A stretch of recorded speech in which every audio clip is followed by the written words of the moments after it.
at it, but it was a good day. Long day, but a good day. You're probably getting better at it because, the more you do it, the better you get. Yeah, it seemed to flow really easy. Even I had a 97-year-old guest, and sometimes it's a little tough. Um, but she was great. She was great. It went really smooth, so I was happy. But anyways, I will give it over to Mike, and I will be here. Sounds good. Can't hear you, Mike.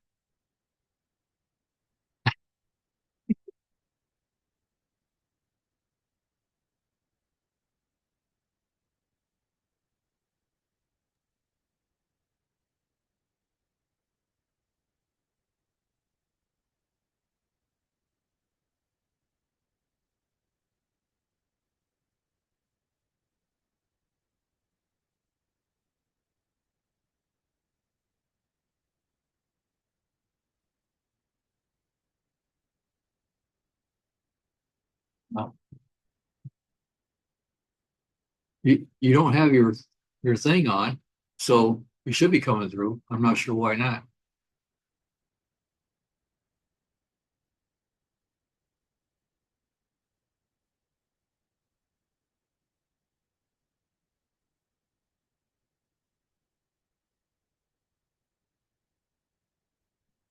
I see you. I see you.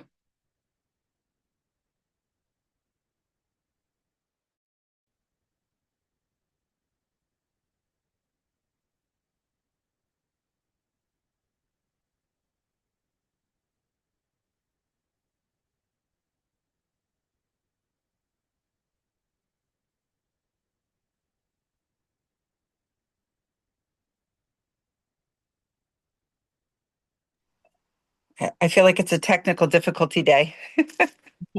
Yeah. That was me. That was me yesterday in the morning. Oh gosh. Yeah, on a filming day, you're like, what is going on? And then we figured it out. So we Test were, one, two, three. Test one, two, three. I have there we audio. go. What is going on? What is going on?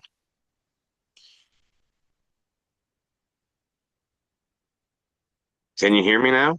Yeah. Yes. It's been plugged in the whole time, so I don't know, but this is why you just gotta go on with the show because Sounds there good. was a Zoom update and I did it 20 minutes ago, and this is how things work. So, thank you. I heard you, Kirsten. Yeah, that's amazing. You're getting better, and it just how guests are always going to be either smooth sailing with guests or technical challenges with guests. We know we spoke about that before because the older your guest is, sometimes the audio is not clear. Sometimes they just, it's not as you don't think it goes smooth and then it goes really smooth. So you just kind of have to roll with the punches. We know that from filming every summer in July with Mupo. It's just, you know, there's going to be temperature challenges, there's going to be camera challenges, there's going to be audio challenges, and you can't really get upset because everybody's doing their best, right? So you just kind of roll with it and go with that. It's like we had well, welcome, good morning. Good I had a morning. couple people reach out yesterday and I sent them the Zoom link, so I will go and see if they texted me 3 hours ago that they were ready. So let's just see if they show up or not. But we're gonna roll with the show regardless of who shows up because this is recording. Um, I had training with YouTube yesterday, and it was about going live. And the only thing they're like, why aren't you guys going live? And I'm like, wait a minute. My wife goes live. She schedules her lives. I go live. They're like, you're not going live enough because the only way you get better and the only way you build your audience is to go live every single day. So obviously, they've seen a dip in how much time the top YouTube creators are doing lives. And they're like, is that because it's December and it's holidays and you guys are busy or you're depressed? Like what's the reason you're not going as live as much in December as you were the previous months? And I'm like, thanks for calling us out. But so then I went and did a YouTube, I went and did a Facebook Live after that and a YouTube Live. But sometimes it's challenge unless you've got like content ready to go and scripts ready to go. You're like, how do I just turn myself on in a bubbly mood? How do I just how do I just go live? What am I? Because most creators are thinking, what am I going to talk about? Right? So sometimes when you go live, because this is very important for building your YouTube channel, is going live and going live. Most of them, but most of the like usually these Zoom calls, we have hundreds of, usually these YouTube trainings, we have hundreds of people who show up. There were seven in the class yesterday, so they were very, the instructor was very off-put that there was only seven people in this training, and she's like, "What are we doing wrong? Like, what is with it? There's nobody going live, and there's not enough people showing up to the YouTube live to the training class." And she's like, "Are we not giving you enough incentive?" Like, she was like, "What is wrong? What's going on?" And then we were all interviewed live on camera, and I'm like, "Oh, well, this is." I'm like, "Well." Sometimes it's lack of creativity. Sometimes you're just busy in your schedule and you're thinking you need to do a perfect live. And she's like, do it while you're walking the dog. Do the live while you're, well, they didn't say do it while you're driving, but do it in your vehicle before or after you get to your destination. And they're like, well, just do it for 5 or 10 minutes. And I was like, well, typically you want to do it for like an hour because you want to, every time, my experience with going live on YouTube is literally you turn the camera on and you're probably just talking with no audience for 5 or 10 minutes. And then you'll see one person show up and then 10 people, then 30, then 40, and then you're like, oh great, now I've got people watching, and do I actually have a topic to talk about? Or I just, when I see my audience come on, I instantly remember to tell them to subscribe if they're brand new, to subscribe, to leave comments, and if they want me to. I went live on the Don't Get Hacked channel yesterday, so I was like, hey, I'm just gonna do like a weekly summary of the tech support requests we've received over the last week or month because a lot of them have been recurring. And when it's a recurring tech support request, I know either that the technology is acting up on the client or something's changed in their environment and they just don't understand. The end user just doesn't understand why they're having the reoccurring tech issue. And maybe it's the human as opposed to the technician, and that human just needs more socialization for that week or that month. Like they just need more. They need somebody to talk to. It is not really a tech issue, or they've got no patient. Like, it's just in my world, somebody's like, "Hey, my printer's slow," and I'm like, "Well, after spending hours of troubleshooting that printer, and I think it works just fine. Is there something going on with the end user and they're not accepting the answer?" And you're like, well, why? So it was reoccurring. There was like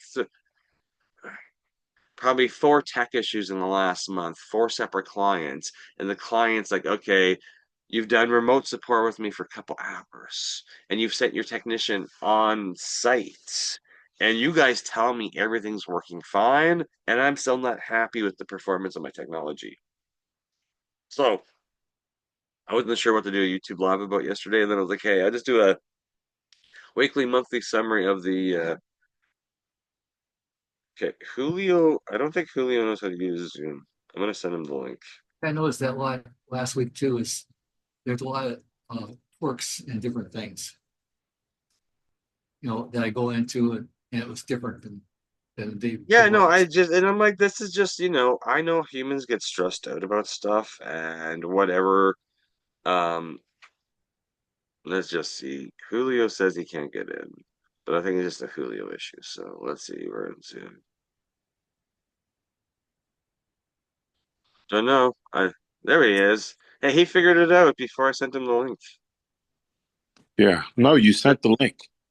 Yeah, Like, yeah, yeah. yeah, the link on the invites.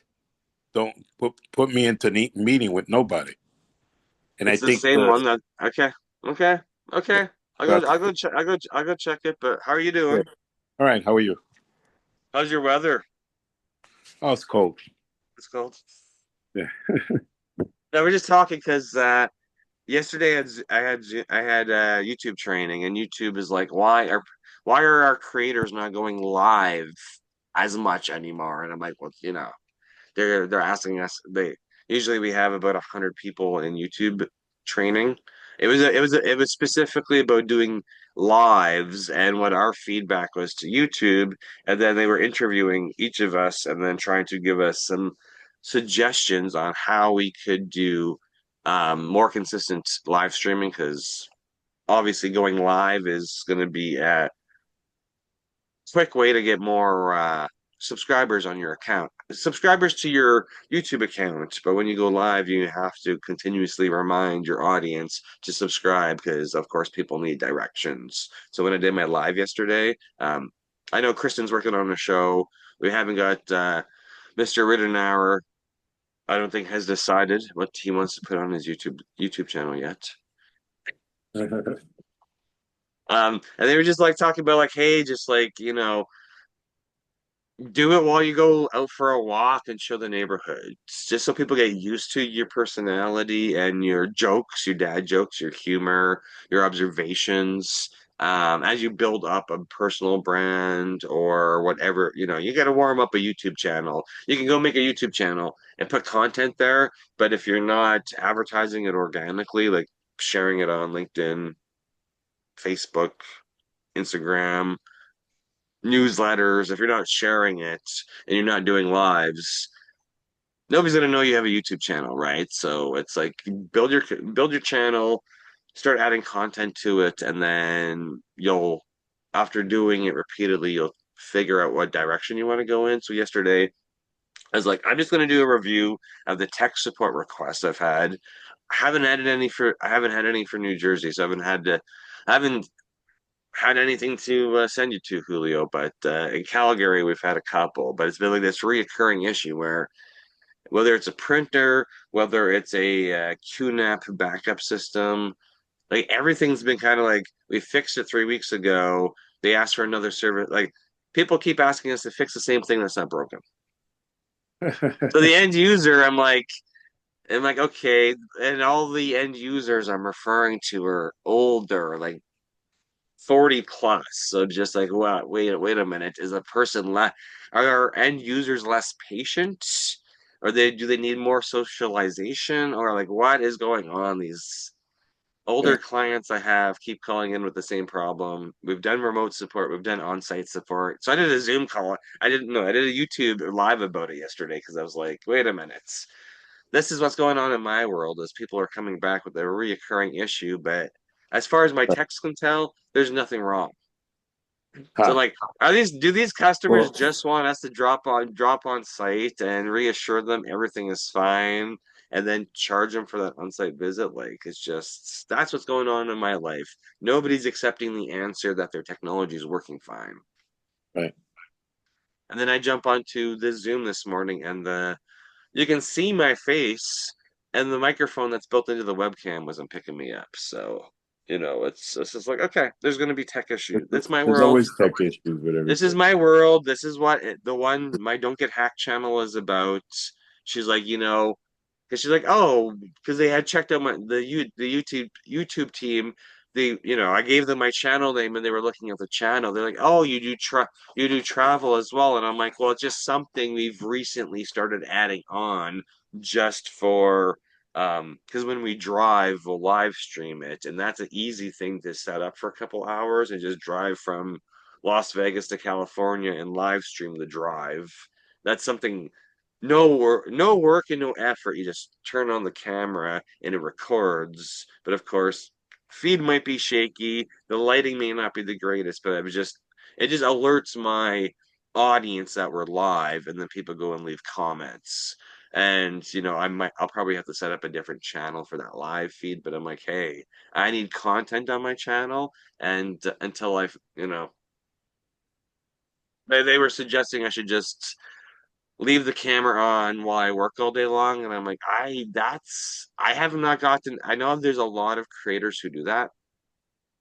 I've not gotten to that point where I feel comfortable live streaming me working on my laptop all day. Yeah, it doesn't. Because I'm like, what if I sneeze or what if something comes in, like, I got, it's not just me here. I got my wife and my kid and my dog. So there's a lot of environmental variables that could, I'm just like, maybe. But they were like, oh, you should do like before and after interviews with customers. Like, and I'm like, well, I have done that stuff before when I had a structured show with the stuff that's on Mupo Entertainment where I was doing like, I was actually live. I would record my remote sessions, and that's where I racked up the 4,000 watch hours was when I did a structured show, and was like, how do you clean up your computer? How do you back up your computer? Stuff You like know, that. I was doing stuff like that, but I'm like, um, yeah, and then I changed it a little bit, and I haven't gone back to that format yet because Uh, we I need just co- we need co- we need constant service you calls in mentioned order that to. stuff about the printer stuff. One thing that you may not know, the printer manufacturers are combating against second the toner cartridges. They're combating against people making like a second class toner cartridges. Oh no, no, I I I get that Yeah. because But there's always the been. way they're doing it is they're hooking into the serial number of the printer, and then if you have like original HP cartridges, it matches them. That's If that you that don't put that's them in. lar that's largely been HP who does that because they got those little microchips on all your Yeah, right. ink and toner cartridges. I know you've got some familiarity with Yeah.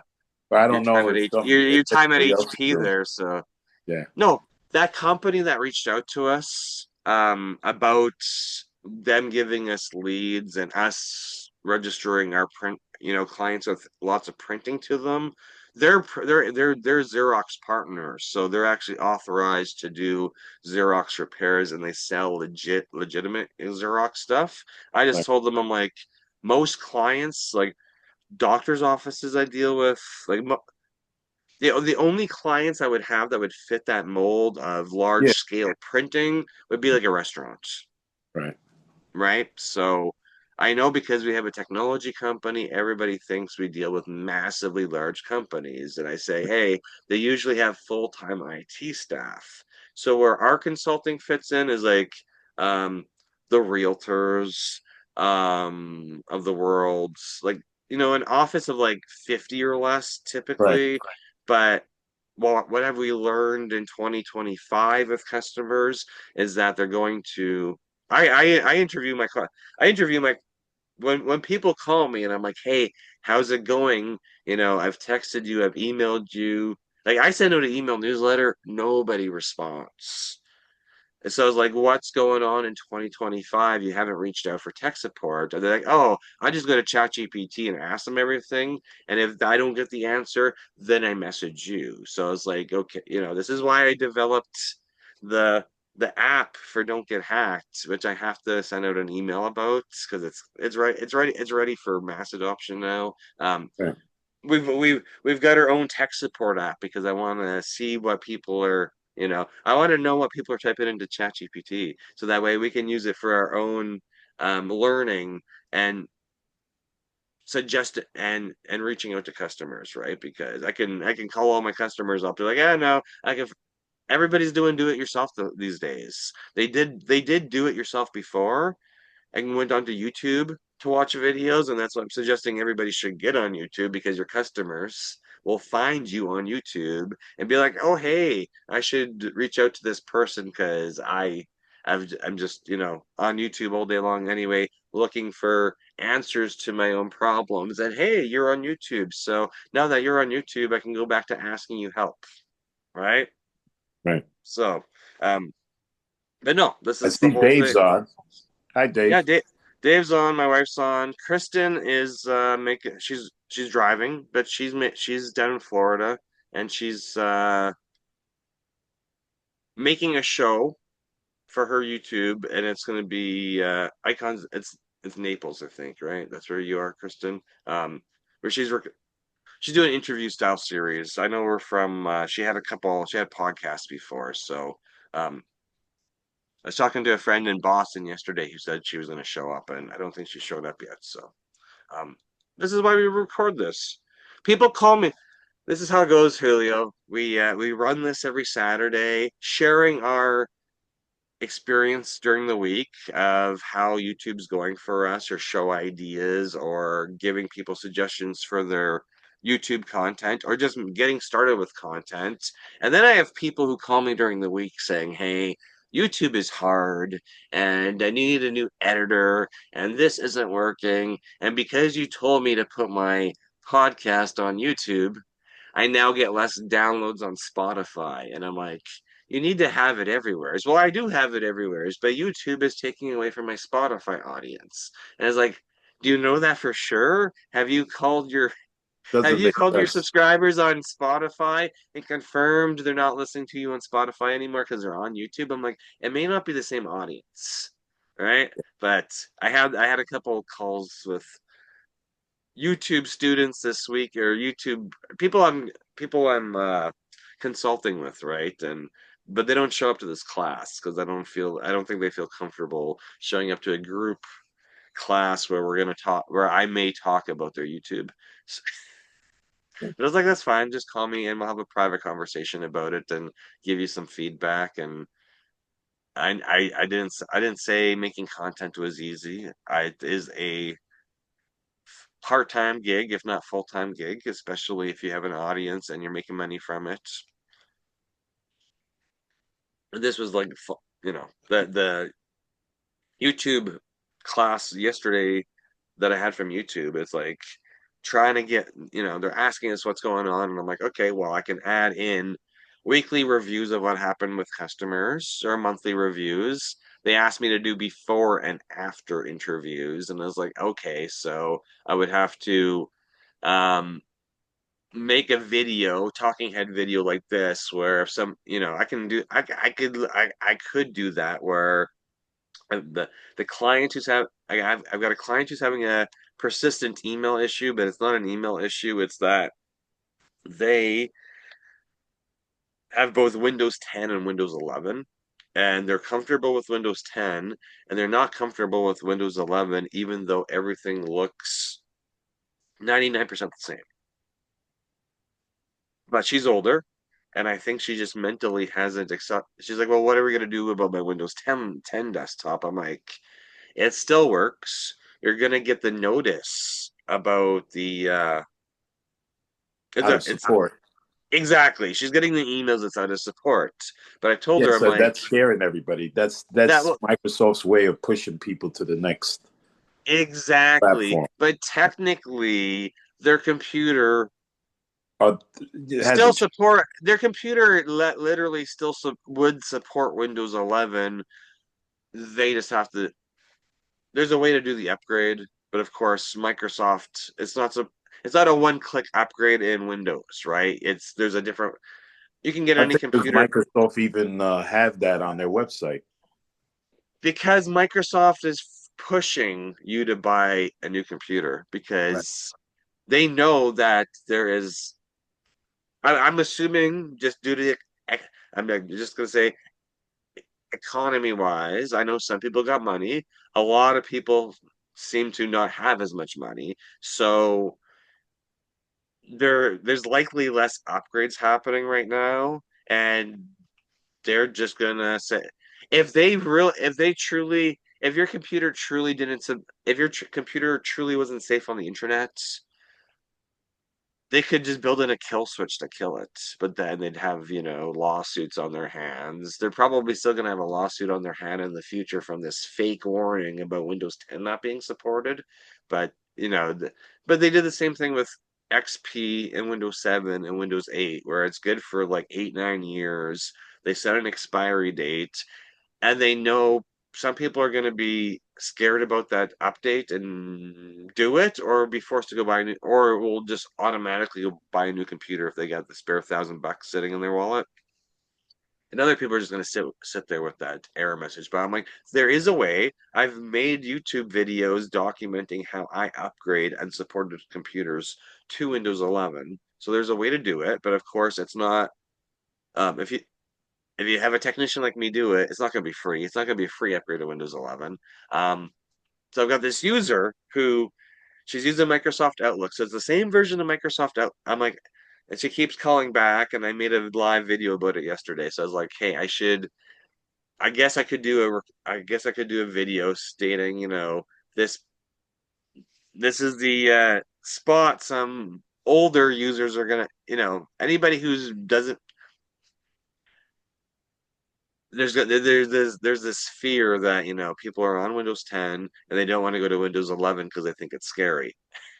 But she has Windows 11 and she's got Windows 10 and everything's the same, Everything except the she same, yeah. thinks it's not the same. And that's where she's like, well, it doesn't look the same. I'm like, it looks exactly the same except where your start menu is. So it's kind of, it's just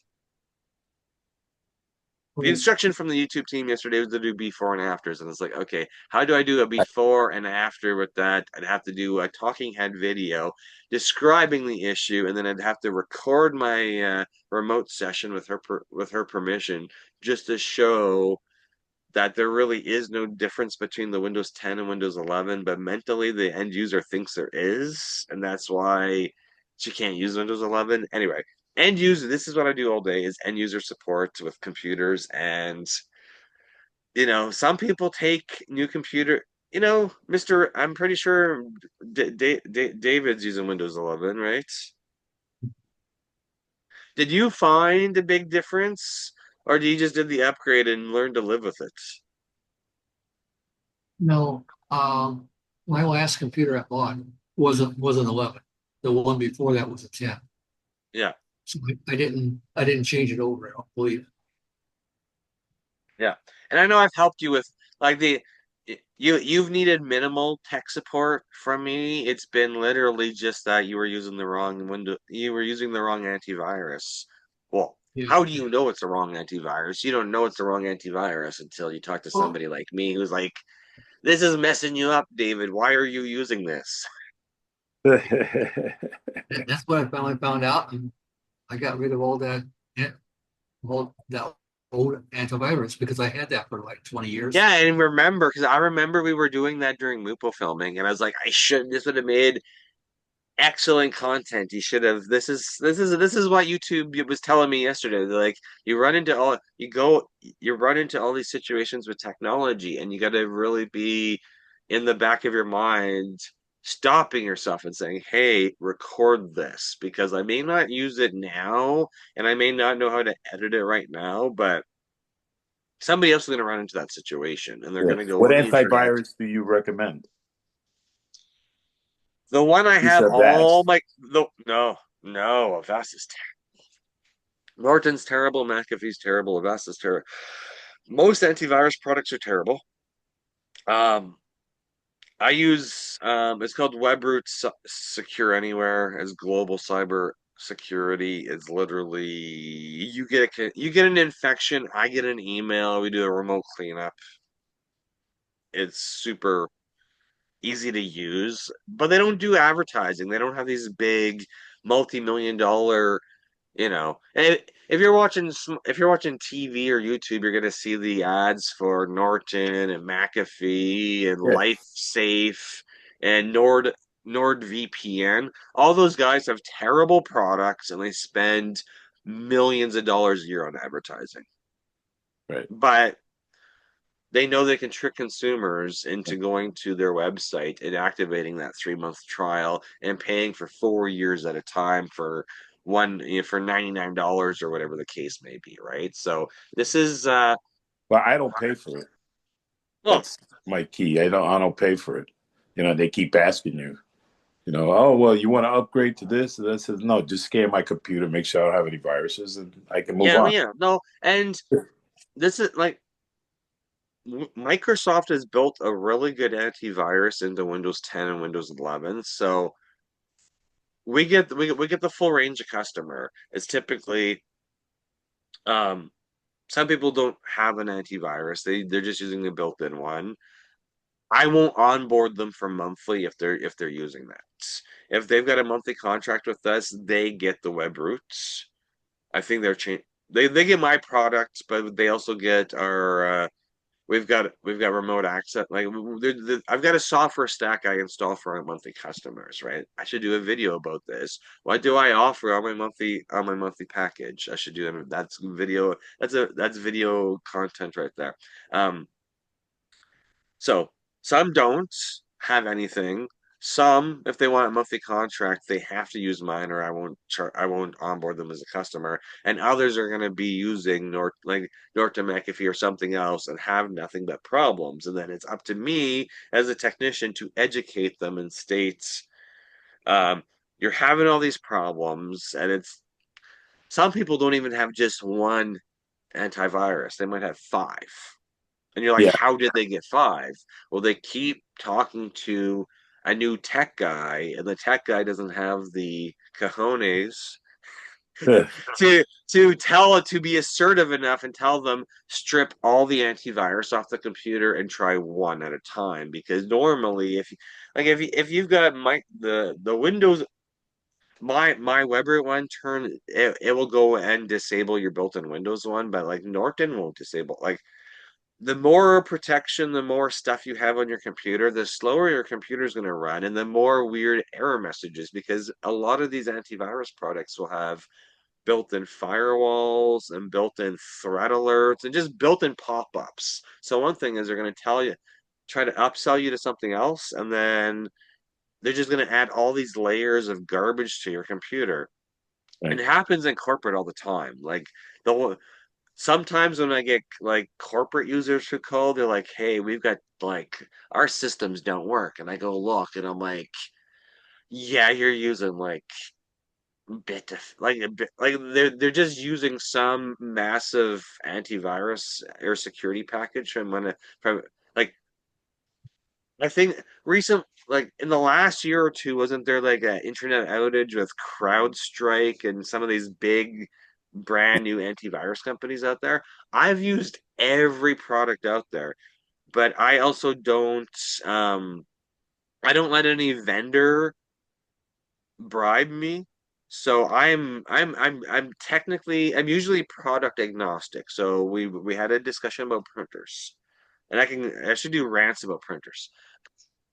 Um, Not a big fan of HP printers, not a big fan of Canon printers. Like there's the people, end users, business owners, they'll typically that the size of client we deal with, the 1 to 50 employees, unless they're coming from a corporate mindset, they're just going to go in at Staples or Office Depot or Best Buy and buy whatever the salesperson there sells them. Unless they have a particular trend, they're just going to go buy whatever the salesperson sells them. Might be a good product, might be a garbage product. You don't know until you run into issues and then have a third party or a third party like me come in to say, all your problems you're having are a result of what changed 3 or 6 months ago, which is that new antivirus product or that printer, right? Well, how do you know? I'm like, it's just because I have 25 years of experience dealing with end users, their technology, and the amount of garbage there is on the market. Well, why are companies allowed to sell this stuff? I'm like, because it might work for 10% of the market out there, and nobody it works well, and they've been able to sell a million printers. They've been able to sell a million licenses. They have a profitable business. They're just going to keep selling their stuff. They don't know necessarily they got a bad product out there because consumers keep buying it because they've put enough marketing dollars behind it. And of course, the brands we're talking about have existed for 50, 60, 70 years, right? So, well, HP's been out around a really long time. Canon's been around a really long time. We Yeah. don't get to that Well, point. one thing you didn't know, did you Yeah. know that HPs are all Canons? Well, HP um, Canon manufactures HP printers, well, and HP just remarkets them. that's like, thank you for pointing out something that a lot of people don't know. I know that. Right. It's the same way. Lexmark doesn't make their own printers. It's another company making their printers. Right. And Samsung printers are HP printers. So it's just Yes, that's what we're calling the white labeling, right? The white labeling. There, Yeah. there's one manufacturer who makes it, and then everybody else is buying it and slapping their own labels on it. This is why I am product agnostic. I will, if you come to me with a recommendation, I'm going to be like, product A, product B, product C works, but it's up to you to figure out what your budget is. And we will know, like, I generally don't think you're going to have performance issues with it unless you're like, if you go buy a printer is going to be good for like 2 to 3 users. If you get a network printer, it's probably going to be good for 2 to 3 users. But if you've got 10, 15 users printing to a printer, that's the point where you got to move from the $300 printer to the big Xerox, right? Because you're going to have performance issues with too many people using it. But we don't know until it's in your environment. So Right. um, but how did these companies get big like that? These companies we've been dealing with for a long time, which may or may not have good products, how did they get there? It's been advertisements. It's been print advertisements, and then it's been video advertisements. And this is the exact same thing we do to build our brands is gotta make content, right? Print content, flyers, coupons, all that stuff that costs money to make. That costs money to promote your business when you're doing print media. We all know that. We've been in we've had door hangers, business cards, we've been in magazines. I've supported many magazine prints in my day. Did that bring me customers? Maybe. Maybe one or two customers said they saw our ad. It's probably 10,000 people saw the ad, but which ones were enticed to call us for tech support after seeing our ad? But video lives forever, right? Video lives forever. Well, if you, sorry to cut you off, but if you No, go think of ahead. Mr. Beast's product, he doesn't do advertisements. I don't know if he has recently for his Feastables, but he, to get started in that was all because he built his online content, right? And it was all from his videos that people even knew he made Feastables. See, Feastables, the chocolate bar, right? So if you think about it, that's a whole different way of advertising now because he might now have prints and there might now be more ads, but that's not how his business, that part of his conglomerate business got started, right? It was just I think they went, of course it's a YouTube brand, right? And then the physical items because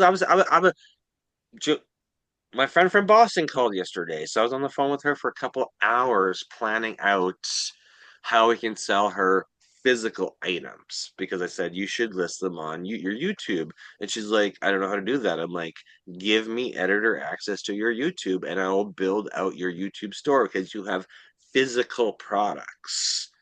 So every time somebody comes to your YouTube account and watches your video, YouTube will just list all your clothing products under your YouTube videos. She's like, I didn't know you could do that. I'm like, you got to show up to YouTube University and give me ideas, and I'll help you build out those ideas because I don't have physical items yet, other than we could do swag. I guess we could.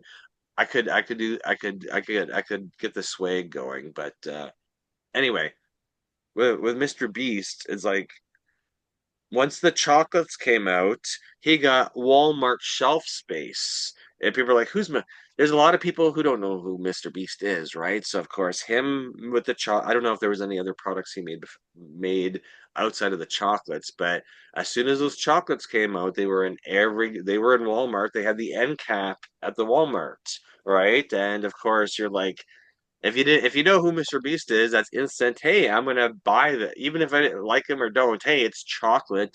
Everybody likes chocolate, so they're gonna just buy it to try it. And then if they, he got that product, he got that shelf space because um, he had a product, has a reputation.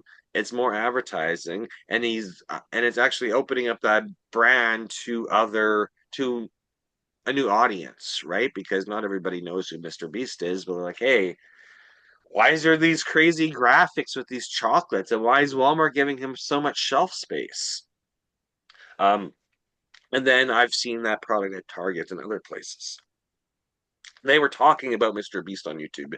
The YouTube training class I was in yesterday, I think this month the Mr. Beast team is coming on to explain their arts, their how they their thumbnails. They're coming on to explain their thumbnails and how they build them and how they figured out the testing and all that stuff. So the science of Mr. Beast thumbnails for YouTube, I get a class on that sometime December, February, January. They haven't, but they said, hey, just make sure you show up because the class yesterday was embarrassing. As I said, there's typically hundreds of people showing up for YouTube training. And the YouTube training is for any of us creators with over 1,000 subs and 4,000 watch hours. So there's usually hundreds of people in that training. And yesterday there were 7 people. So the YouTube team was not impressed with the turnout of 7 people. But I told them, I'm like, hey, I got the invite. My wife didn't get the invite.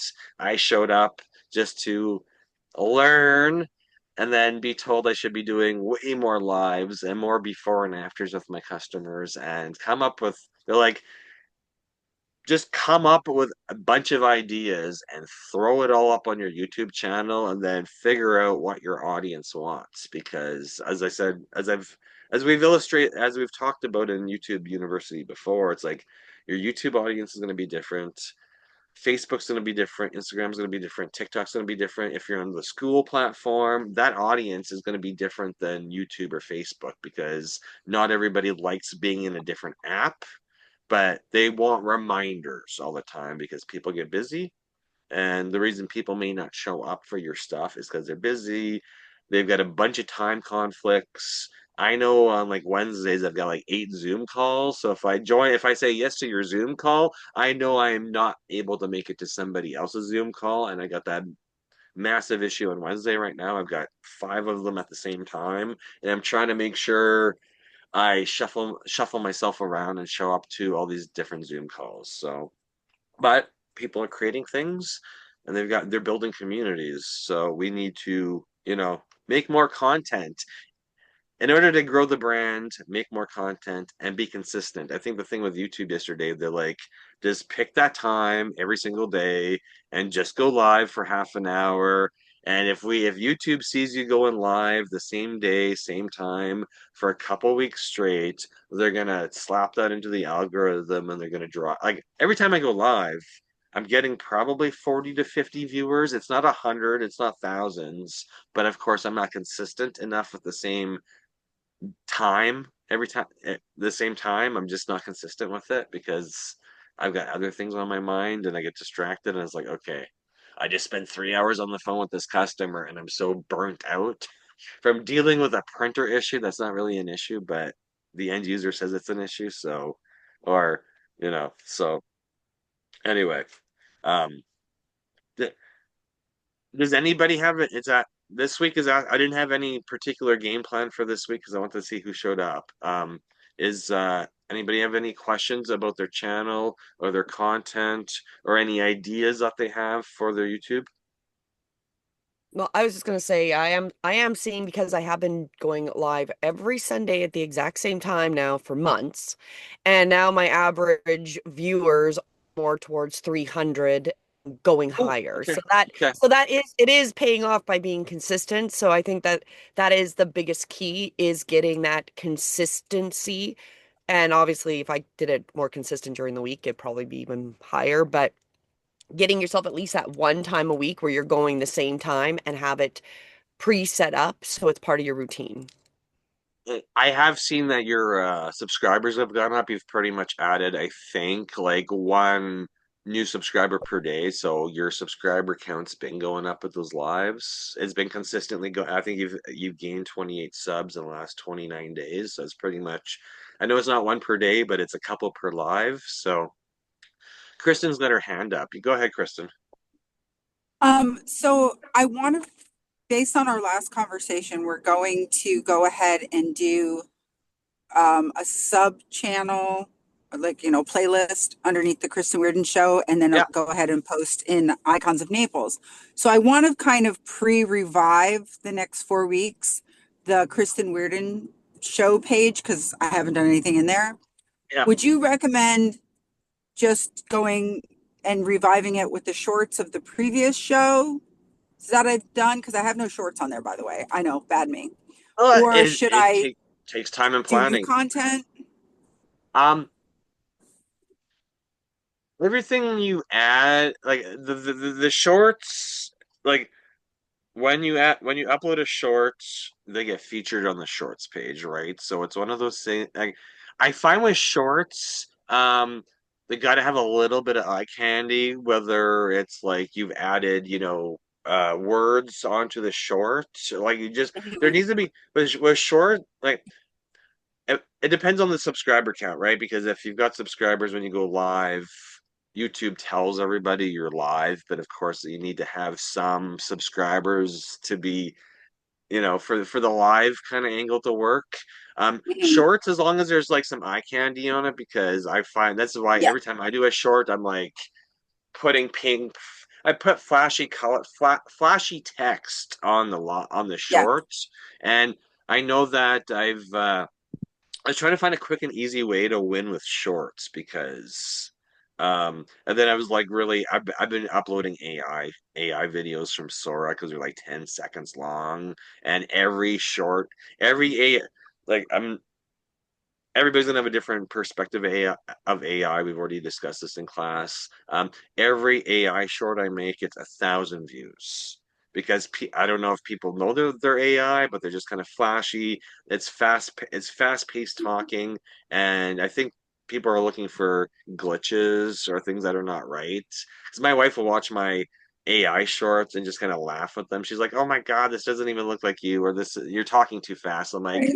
1,000 views per AI short. My human face Wow. does not get that many Well, views. that was how many views did you get at the parade one Oh, that you did? 2,000 on Facebook, Look 2,000. at that. Oh my Right? goodness. And I didn't That even was pretty ask for cool. I didn't even ask for them. The app Sora on Thanksgiving suggested these shorts. And I'm like, do it.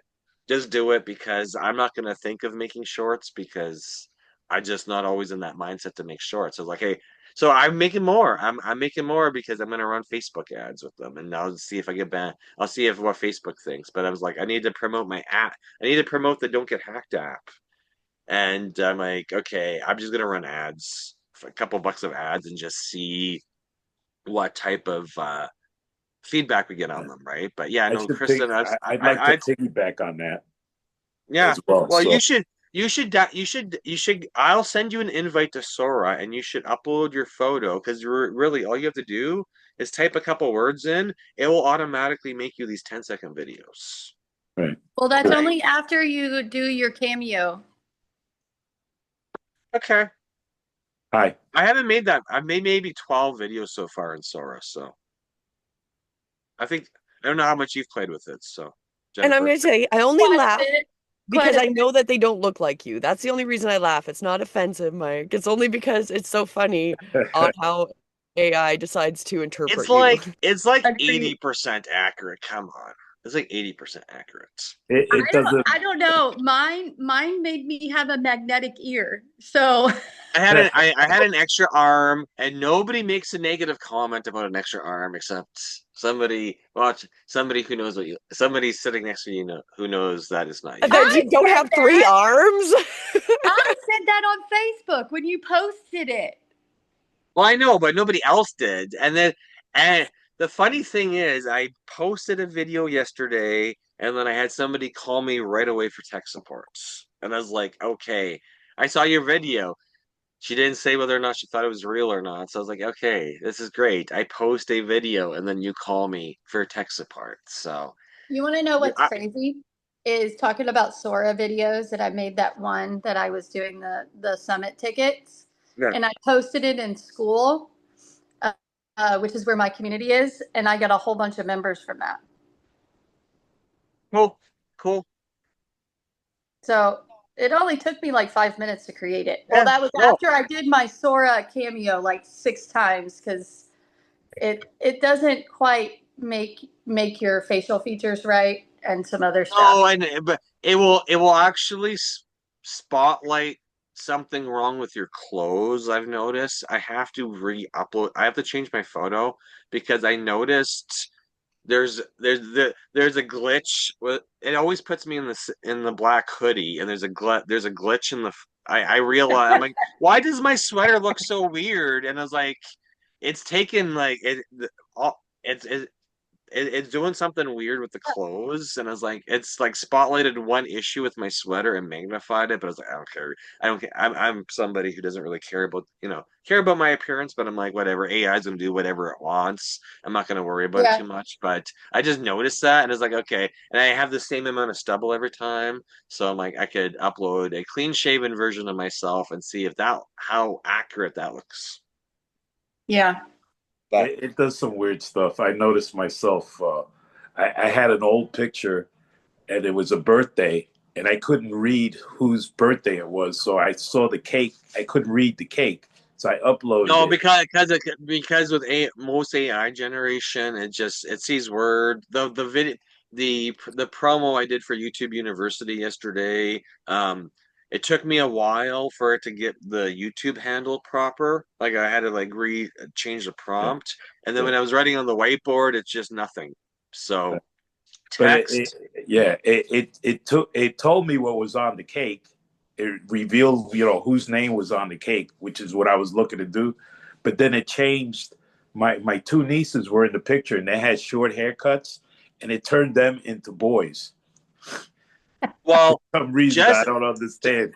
just It's to put this weird. out here, I know there's everybody's playing with AI tools, which is great, your creativity. If I up I know a lot of people like Gemini, Google's tools, Gemini. Every time I upload my photo, I tell it to not regenerate the face. I always end up as a black person. So What you talking about, man? What Gemini always changes the color of my face, and I'm like, do not you just regenerate froze? the face. There's nothing wrong with it. I just like I've heard complaints about Google Gemini doing that before, and I'm like, why are you changing the race? Why are you changing somebody's race? It doesn't make sense. So I was like, okay, just because, but there is training next week from an internet person he's really successful with cloning himself. And I've been using he uses HeyGen to, like, if you see any of his videos on the internet, they're all AI generated. They've been AI generated for a year. I've gone to a couple of his conferences. He's doing training all next week on how to accurately make your clone in HeyGen, which I'm gonna, participate and just see how it's changed because I have like three versions of my clone in HeyGen, and there's something wrong with all of the clones. Like it's either there's just something wrong with it. You either have dentures or the background. Like I've got three versions of myself in HeyGen, and they're all different. So And it's one like of them's okay, black. One of them's no, I black. know that's only if that's only if you upload yourself into Google Gemini. Oh, It's gonna change you. It's gonna change your race, so that's okay. But this is all coming. We can use AI to whip out quick versions of ourselves. Some people you're gonna get views because people like to see you. People like to see your content.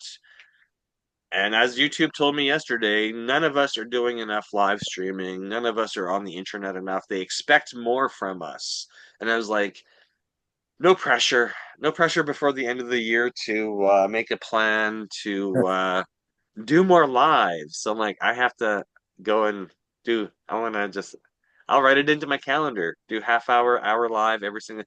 It gets exciting when you're doing lives though, because if you know you have an audience, if you know there's people coming in and they're leaving comments, at least you have that somebody to chat with. You'll get that topic. interaction. It's like YouTube University. When there's three people sitting in here, I'm like, okay, the hour seems long, and then there's a dozen or more. You're like, okay, everybody comes in and shares their stories of content creation over the last week or over the last month. Or Kristen's been working on her show, so I'm super excited to see what she's produced.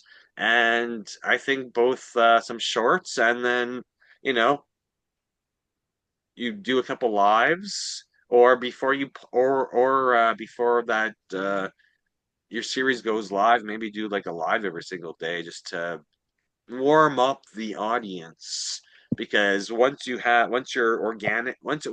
is on YouTube, Kristen, you're gonna have to advertise on all your social medias to say, "Hey, we've got this new show about icons of Naples, and I want you to go watch the show and drop your link."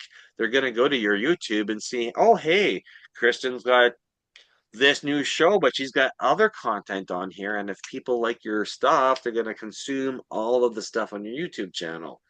And this is generally when you'll lose traction on your YouTube is when your audience goes and consumes all your content and there's nothing left for them to and there's nothing left for them to consume, right? Because we want your audience to know about your products, your services, how they get and how they reach out to you. I know I had one of the students I talked to privately this week. I was super excited because she finally updated her YouTube, her background banner on her YouTube, and I'm like, finally, there's a call to action, and she's like, well, my business got busier, and I'm like, your business may, I'm not going to say it's because of YouTube, but you changed your background banner on YouTube from a picture of yourself to a picture of yourself and a call to action, so now people know they can go to your website and book coaching calls with you. So you went from a static image to a call to action. And now that you have more people going to your YouTube, they're seeing that I get a lot of phone calls, but there are a lot of phone calls about people fixing our um doing advertising for. Like I get a lot of we get a lot of don't get hacked. It's a lot of telemarketers who we get a lot of people who call us to sell us on services. Well, my phone number is listed right in my YouTube banner Yeah. because I want people to call us when they've been hacked or they're looking for tech support. Well, I'm also going to get vendors calling me nonstop. Every single Yeah. day, I, vendors yeah. call me. And I'm like, Yeah. hey, I get if you're going to, offers for credit cards on Don't Get Hacked, American Express cards and stuff. yeah, like everybody calls me, try to sell me stuff. Yeah. Right. So I was like, hey, we're advertising the phone number and, people are going to call us. And what, when somebody finds us and says, hey, I need tech support, my phone, or they find the YouTube channel and they need tech support, the phone number's there. They'll WhatsApp me, or I get a lot of emails about it too. They're like, "Hey, I watch your YouTube channel. You know, do you want to be a vendor for an antivirus product?" And I'm like, "Send me some customers, and maybe I'll look at Yeah, right. maybe I'll look at your product." But I'm more interested. I tell everybody product agnostic. You can use Windows, you can use Mac. I don't care what printer you use unless you're having a problem, and then we're gonna solve your problem. Suggest a new product to you and solve your problem that way. So, how was your Jen? I know you had your 2-day thing yesterday, and I was jumping in and out between Zoom calls. How did it go? The feedback that I got was amazing. I'm still shocked at the speakers that I got. They were just dropping massive amounts of wisdom. And I live streamed it yesterday to Facebook, Yeah. LinkedIn, and YouTube. So that was really great. But I accidentally started my playlist and YouTube was upset with me, so I have to go fix that part. That's what happened. I laughed with YouTube yesterday because they're like, oh, they looked at my channel, they saw the travel things. They're like, oh, you got music, you got copyright violations on music. I'm like, yeah, it's okay. I don't really care too much about that. I'm not worried about those travel videos getting monetized. I just want content for people to Yeah, watch if they end up on my channel. No, I was talking to Roxy about your stuff. She called me last night for help, and I was like, I'm like, you were on Jen. She's like, were you on Jen's thing? I'm like, I was, but I had like Zoom, I just had calls. I had to, I was like jump out, go into something else. And I knew you said that was okay. I didn't want to disrupt your class, disrupt your thing, but I was spending as much time as possible in there. So I'm like, I enjoyed it because I know a lot of the speakers were new to me. So I liked what Akbar said. So I was like, okay, makes yeah, sense. yeah. So He did really great. Michael King did really good. Um, Jessica Sutter was amazing. And then Melanie Miller closed it out, which was really interesting. And I was just thinking about her when you were talking about this is at the end of the day, no matter what social media platform you're on, if you're not telling the algorithm who you want to serve, who you want the algorithm to bring to you, is going to be confused. So when you think about that from it, I mean, platform agnostic, if the platform doesn't know who to send your content to, it's just gonna be like, I don't know what to do with this. Exactly. Plus, if you're not making content, they don't know who to suggest. So it's kind of funny because what I've noticed is everyone who's reached out to me recently on Facebook, it's because I'm in their state. Well, that's only because you do Facebook lives about traveling No, and no, but it was weird because I've had people, they're like, "Hey, I can help you with this," and then I'm like, "Okay, where are you located?" And they're like, Arizona. I'm like, "Where in Arizona?" They're like, "This." I'm like, "Oh, I'm like 2 hours away." They're like, "You're in my state? Like, why are you in my state?" I'm like, "Because I travel to meet with friends and business owners, et cetera, et cetera." So it was just kind of like I think it's just that I'm popping up in their feed because Facebook sees me in their states. yeah. So, so, but it was been cool because I was like, hey, now I have somebody who can help me with this, and somebody else who can help me with this. And then I was like, okay, this is why I see this person all the time because they're like 2 hours away. So it's suggesting new people to my feed, and I'm like, okay, this is super interesting. How Yeah. the how the and then I'm like, how do I have so many new friends in Las Vegas that I met them all in Hollywood 2 weeks ago, and they're like, where are you going back to? They're like, well, I live in Las Vegas. I was like, okay, coincidentally, it's just because Yeah. there's a lot of people between Las Vegas and Hollywood that go between the two cities. So Yeah.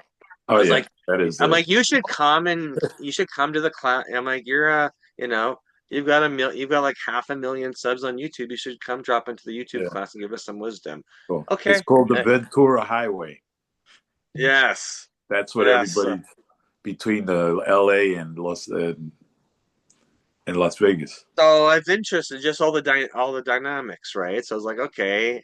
I'm like, and then they're checking me out. They're like, okay, we should do something together. I'm like, well, we should do something together. I didn't know you existed, and you didn't know I existed until we met in person, and then you started following me, or Facebook suggesting you because you're like 3 hours away. So the algorithm's working. It's easy to get banned off Facebook. So Facts. that's why you build your audience in multiple different places and then You just got banned too. measure the RO, measure the results. Yeah. We got banned the same week. Well, I Oh, know did for doing different things, but now I'm getting people are getting suggested to me because everybody knows I got banned. So somebody's like, "How did you do it?" I'm like, "My method of unbanning was different than Jen's, but unbanning happened the same time." yeah, So everybody's different. that's what Yeah. happens. That's what happens when you're, AI, like YouTube, Yeah, Facebook, that is Jennifer's got a everybody's problem. relying on AI to do He's going fact home. checking or auditing of accounts, and AI it will just ban you for whatever reason, and then a human has to go and unban you. So we just have to be positive, keep making content, keep showing up everywheres, and seeing what audience we build, and then nurturing the audience, and then we get new forms of exposure, and need to learn how to turn that into money. We want to get money from all these audiences that we're building, right? Can I say So one come last up thing with before I let everybody go go? ahead. This up. I do astrology and all that stuff. So this is the time to plant the seeds for 2026. So if there's any other motivation, this is the perfect time to get your stuff in place, start getting into that routine because energies are going to change when we come into 2026. It's going to be a much better year than 2025. But if you're not, Amen. you stop and you've given up, you're not going to have those seeds planted for what's coming. So that would be my end recommendation for today. Motivation. Just get those seeds planted. Think about where you want to be this year, this time next year.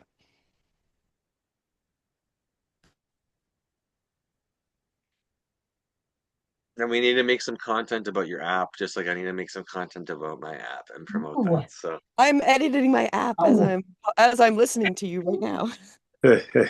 oh, I know that was what the YouTube. That's what the YouTube people said yesterday. Like, if you're making an, because I told them about my wife's app, and people were asking me about it. I'm like, okay, yeah, so you got to do like a video, a promotional video for the app. Once the beta testers have gone through and tested out the app, wait. we can promote it. So, but it's 5 after the hour, so thank you for showing up to YouTube Weekly YouTube I think Darlene University. has a quick question. Oh, go ahead, Darlene. Go ahead. When are you going to be in Texas? It's still warm in Las Vegas, so I haven't moved on yet. Am I Vegas am is I always warm. That's and my right. Las and my Vegas is truck always broke warm. down, so I am. We're gonna drop today. We're gonna move to. We're gonna jump on the highway finally because we haven't. The truck the truck hasn't pulled the trailer for like about a week and a half because when we came back from Las Vegas, we had a really loud noise, and then it took GM 10 days to fix it. So we've just been kind of sitting in Las Vegas waiting for a safe truck. So we're gonna jump on the highway today and just see how it feels, and then I I haven't had it. I haven't had an invite to go anywhere specifically, so I haven't moved myself because it's still warm, and you know I had a couple meetings here, so we'll see. So No, that means we need to create an event, is what he's saying. yeah, well, I know we wanted to do something around crypto or like a master class, or Darlene was asking about me about crypto for the construction business or whatever. So I said we can make an in-person event. I can do a Zoom call. I can make a class about it because I already have YouTube content about crypto because we get a lot of calls from a lot of people who've been scammed on Bitcoin, on crypto. I've had a lot of customers, new customers now who I got them because they got scammed. So I hear about stuff every single day about people falling for Bitcoin and crypto scams because there's a lot of good fake videos on Mhm. YouTube where people watch stuff and then they get sucked into a scam. So Hmm. Yes. So I have a friend. whereas Stuff. I've already got crypto. I've already got content about it, but I need to redo it and refreshen it up because the world's changed so much since I made those videos 3 years ago. So, Yeah. Well, Talking to, it's different demand now, right? Like everything has changed. Where 3 years ago, it wasn't really on a lot of people's radars oh still. no, it was also that um, AI really didn't exist, so you couldn't make deep fake videos with celebrities' faces pitching you crypto schemes. True. And now that's what's happening is you have fake videos of Trump, fake videos of Mark Carney in Canada, just fake videos of celebrities pushing crypto scams. That's what's on YouTube right now. And people I did fall have a for stuff. conversation with a lady at one of the campsites, and she was like, I saw Trump doing and whatever it was, and it was something I hadn't seen. And then I was talking, I'm like, that AI and them faking videos, it makes me wonder because I've never seen that video. And so once I put that out, that, we don't even know if what you're seeing is real anymore. So you can't believe that what you're seeing Trump or any political leader doing is actually even real. That is Mhm. where we're sitting. So there you go. There's buyer beware in reality right now, Well, right? it's funny Well, because I'm like, number one rule of crypto is trust no one. Number one rule of cybersecurity is trust no one. Yet I want you to trust my advice on crypto and cybersecurity. So I was telling someone there, I was like, yeah, no, it's bad because I've had people call me. They're like, "Hey, are you interested in crypto?" And I was like, "Well, I'm aware of it. I have it, and I advise people if they're in a crypto scam or not. What can I help you with?" They're like, "Oh, hey, I'm making money on this app," and I'm like, Okay." And they show me what they're using. I'm like, "That's all fake." They're like, "No, it can't be fake." I'm like, "It's fake." And then a year later, they'll come back. They're like, "How did you know that was fake? I got scammed." And I'm like, "I told you it was fake when you showed me the app you were using or the website you were using." I'm like, all you have to do is a little bit of due diligence and go, look up website names and people's name. I'm like, you got to do people that you meet who were telling you about um investments or get rich quick schemes. All you have to do is to do a little bit of internet research on them, and it's like things catch up with people. You may have a celebrity promoting something for years, and then something fall, you know, something Falls goes through. wrong with it. It's because they were in a pyramid scheme. And, but can you tell your friend that they're in a pyramid scheme and you're not really sure if they're in a pyramid scheme, but you think they're in a pyramid scheme because you're like, seems a Well, little bit fishy. there's an appearance that they're making money, but they're really not. It's a if they don't recruit anybody, that bottom's gonna fall out on that pyramid scheme. Yeah. I get it every single time I go to a conference and meet people. They're like, "Hey, here's my 5 side hustles. I sell this, I sell this, I sell this." I'm like, "Okay, if you're selling, one of those 5 side hustles might be a pyramid scheme, right? Because if the only way you make more money is by recruiting other people, that's a pyramid scheme, right?" I think Darlene had something to say. Go ahead, Darlene. So the only way I know if Trump is really Trump is by going to his actual little app, like the True Social. Truth Social. Yeah, Yeah, exactly, right. That is the only way that I know if it's whatever's coming out is the truth or not. yeah. And exactly. As I said, you got to do a little bit of research, right? Mhm. Because there's just so much the people who use social media, like a lot of people use social media as a promotion tool. And you're just like, and now with the age of AI, you're just like, there's so much information being pushed out Mhm. and pumped out. I'm like, I think we all have to level up in our due diligence of questioning everything you see. And that's legitimately it, right? And so we have to do it, and then we have to encourage other people to do that. So like the conversation I had with this lady telling me something she saw Trump do that I'm like, I never saw him do that. And then put out that idea that maybe it's not real, right? Because that is now the reality we're in is it may not be real. Right. I'll relate it to I had made a Facebook post this week where if you think you're following up with your customers enough, you're not. Doesn't matter how many times you email them, you phone them, you text them. Um, if they can fall for any scam, because I had somebody email me and I responded, and they kept emailing me and I kept responding. So we had an email trail going for a week. And they said, "Hey, I contacted one of your employees," and I was like, "Well, my customers don't have any of the subcontractor phone numbers because my subcontractors don't want to they don't want to get involved unless they know they're getting paid, right? So of course, um, all communication, all booking, I book every like if I need to send somebody on site, reach out to the I reach out to the contractor and I say, "Hey, here's the phone number, here's the details, here's when you go." They don't talk to the customers directly because it's a breach of contract. So I had a customer, monthly customer I've known for like 10 years, come back to say, "Hey, I was talking to one of your employees." I'm like, "No, you weren't talking to one of my employees because that's a breach of contract. They do not reach out to customers themselves." Um, and she's like, "Oh, she was emailing she decided that she started emailing one of my old email addresses when I was associated with the franchise, and she was talking to the other franchise, to the old franchise I have not been attached to for 4 years."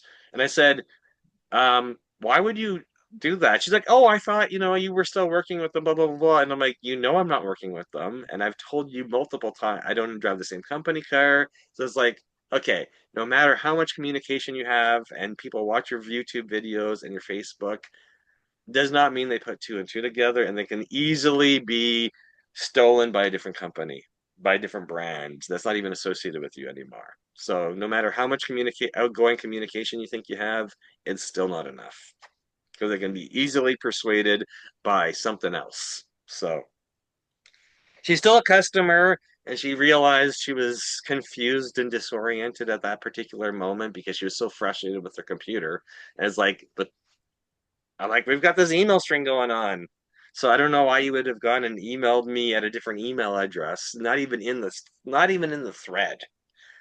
So I was like, okay. So I said, You go and got delete my scammed. old email. My phone number has not changed in 20 years. And she calls me too. So it was just like it was weird that she went and found an old email address of mine and started emailing people I haven't worked with in 5 years. Yeah, crazy. Hey, Right? So almost yeah, lost a customer there, but crazy. On a side note, you yeah. hear the latest news about Netflix?